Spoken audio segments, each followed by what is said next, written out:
Hello mga mami! For today's video, tara samahan niyo po ulit ako sa ating panibagong araw. Sa araw-araw, wala naman tayong gagawin kundi nga maglinis ng ating mga bahay at mag-alaga ng mga anak natin. Kaya naman sinisipagan ko na nga lang dito sa loob ng bahay para naman may ambag ako sa aking Diyosawa. Simpleng buhay lang naman ang meron tayo mga mami, basta lang may bahay tayo, sapat na pagkain at magkakasama tayo.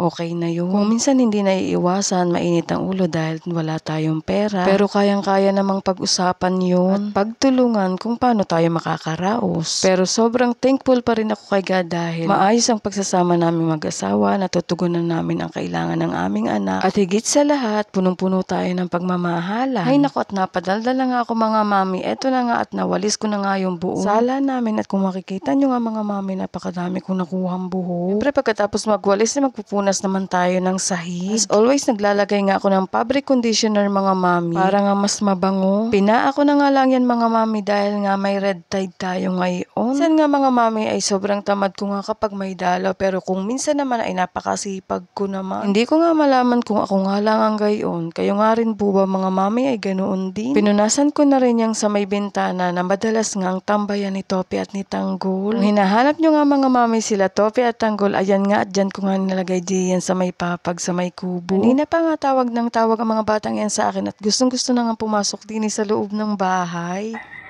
Gusto nang pumasok ng dalawang yan. Nung makatapos na nga ako makapaglinis diyan sa loob ng bahay, ay papasok ko na nga mga batang ito din sa bahay. Dini naman ako sa kubo, magkukusi-kusi at maglalaba rin nga ako ng basahan. Yan nga mga mami ang labahin ko at nakagayak na nga at uupo na nga ako para na nga makapag-umpisa. Kapag walang pasok nga mga mami, ay si Kenta na nga ang pinaglalaba ko ng basahan. Dahil nga may pasok ngayon, ako naman naka-duty dito sa paglalaba. Pag may mga alaga tayo sa bahay, malakas na nga tayo talagang gumamit ng mga basahan. Alam ko yung ibang mga mami relate na relate dyan. Nakakalibang naman talaga maglaba kapag nga may kamaritesan ka. Aba ay pre-day ata itong aking mudra bells kaya naman nakikipagmaritesan sa akin. Char. Wala naman sigurong problema mga mami na makipagmaritisan tayo o makipagchismisan. Basta syempre kapag nakikipagchismisan o maritisan tayo, gagalaw tayo. Para nga natatapos din yung gawain natin. Nakatapos na nga ako ng pagbabanlaw dyan mga mami at dito na nga lang ako sa parting likod namin magsasampay.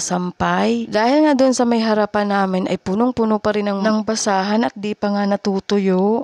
Pati nga rin aking nilabhan kahapon ay Diyos ko dahil nandini pa rin at hindi pa nga natutuyo. Kapag nga medyo napatagal ako dini sa labas, tingnan nyo nga mga mami si Topi at si Tanggol kung ano yung magiging reaksyon pagpasok ko. Hello! Hello!